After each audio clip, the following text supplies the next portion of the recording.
starter, and he ends up losing the job halfway through the season. So, very interesting to see kind of how his career has gone back and forth.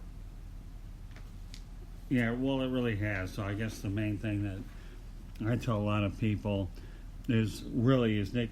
Right now, Nick Foles has played his way out of a job, and it makes you wonder whether. And it's easy to second guess from afar, but should the Jaguars have played him a lot more in the preseason, get him in sync rather than wait till the end? Of course, then he had the injury, and it's been a frustrating time for him in Jacksonville for sure. Well, yeah, I can completely understand that. Being a Seahawks fan, before Russell Wilson and even Matt Hasselbeck, I knew a lot of frustration with quarterbacks in Seattle, from Rick Meyer to Dan McGuire and all the ones in between, and just trying to figure out who could be the next guy to step up until we had Matt Hasselbeck for a while. And then finally, with Russell Wilson coming up in 2010 or 2012. Yeah, quarterback controversy are not great at all. But boy, when you have a guy right now, and I guess that we can relate to anything. Russell Wilson was a third-round pick who beat out Matt Flynn, and they paid Flynn a lot of money. And now you have Nick Foles being paid a lot of money. And then you go ahead and have Minshew, a sixth-round pick, 178 overall. Boy, the parallels are all too similar, aren't they? Yeah. Yeah, they really, really are. All right, so tell me, David Blau caught the whole nation off guard and messed up my fantasy weekend when I had Kenny Galladay on the bench. Who would have thought that Blau, of all people, would be able to go deep and long with his vertical and get Galladay involved? Yeah, definitely was not necessarily expected, especially with how, for the most part, the Chicago defense had been playing. Obviously, that we can see now that they're very, very beatable. So we'll kind of see where it goes from there. Well, it'll definitely be interesting to see how he does this next week as well. In week 14, where they go to Minnesota to face the Vikings. So. The Vikings secondary has been very beatable as well, so we'll see. They could provide some opportunity for Blau to again provide some fantasy value. So, all right, what other games stood out in your mind over the weekend? Of this last week? Yeah. See, I'm going over the games that, for the most part, one of the games that stood out to me, obviously was the 49ers and the Ravens game. Just seeing how that one kind of turned out, kind of how I expected. I knew it was going to be a close game the whole way. It would be interesting to see how those two teams would play if they didn't have to deal with the elements and all the rain. And so, in a climate controlled area where the defense can run fast, the offenses can run fast. I think it would be definitely interesting to see how those two teams would play. Where the passing game can be a little more involved. I still think that the Ravens would win, to be honest. But it was definitely a fun game to watch. And from a fantasy value, just seeing how ridiculous Lamar Jackson is. So that was one game that stood out. Another game that stood out to me was the Eagles and Dolphins, and really, everyone. You and everybody else. Huh? You and everybody else. Well, and for me, it was looking at it from a fantasy perspective. Devontae Parker has provided so much fantasy value that was really no one thought. A lot of people had written him off as a fantasy asset, and he has done so well this year. I want to say he's moved up close to like top 15 in wide receivers, which no one saw coming. But the fact that he has been utilized, and he's got a guy like Ryan Fitzpatrick who will just throw the ball all over the place to him, has definitely provided a lot of value there. So, how about Andy? I'm sorry. Go ahead. No, go ahead. I was just looking for other games. Oh, well, how about Andy Dalton getting the Bengals their first win? Yeah, and against a Jets team that was on a 3-game three-game winning streak. Definitely, I mean, happy for him. It was interesting to see that he had actually been benched when he was tied for the record in career touchdown passes for the organization.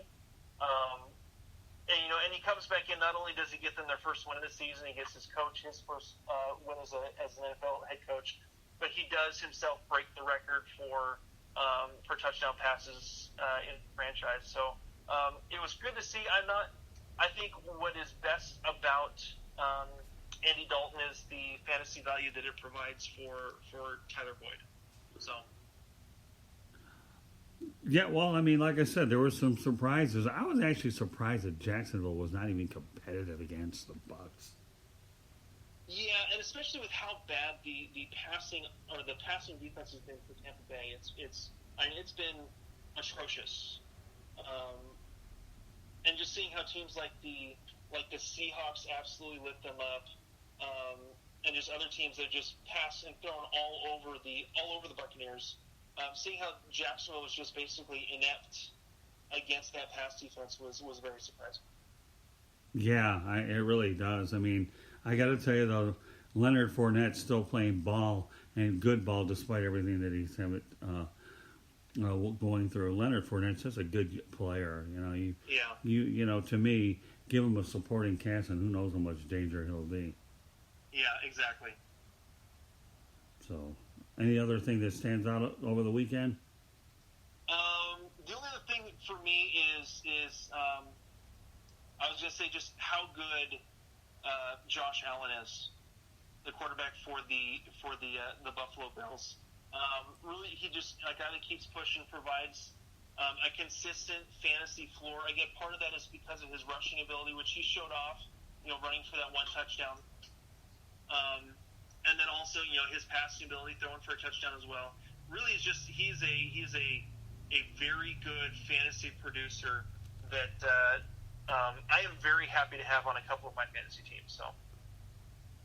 Yeah, I guess to me the story of the week, honestly, is just I'm happy for Andy Dalton. I hope this guy gets out of Cincinnati, and when he gets out of Cincinnati, okay. I think his career can be saved easily someplace else. It'll be interesting to see where he goes. I know there will probably be a few different spots that he could possibly land, but definitely be interesting to see, what could happen.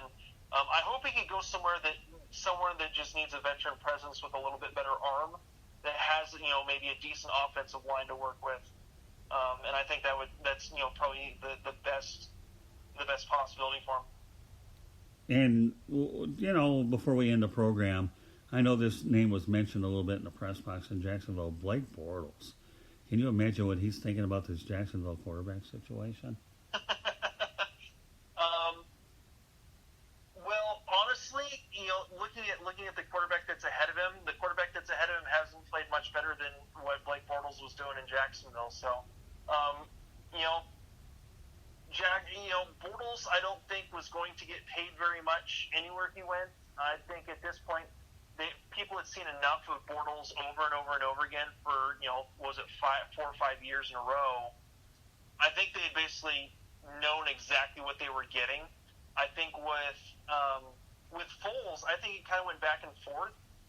He's shown a lot of good stuff, and he's had a couple of times where put in pressure situations where he's folded, but at the same time, he's also led a team through the playoffs to a Super Bowl championship against the Patriots. So, it's definitely an interesting perspective there.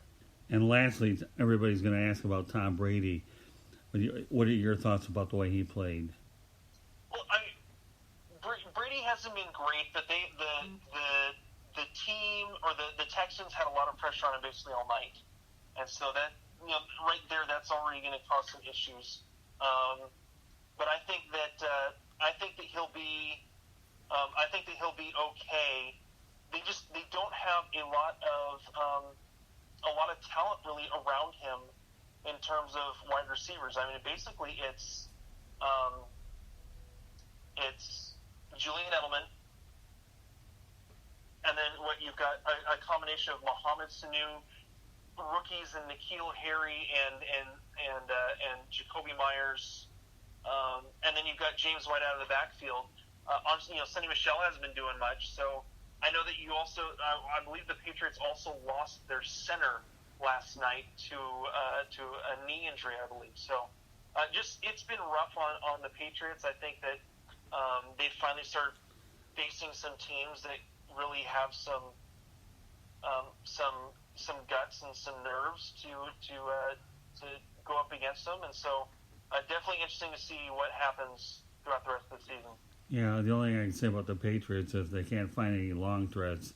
They need to throw their running backs. That's what they need to do. So. All right, Ryan. Hey, listen, we appreciate you doing this on a Monday night, not a normal night, but you know what?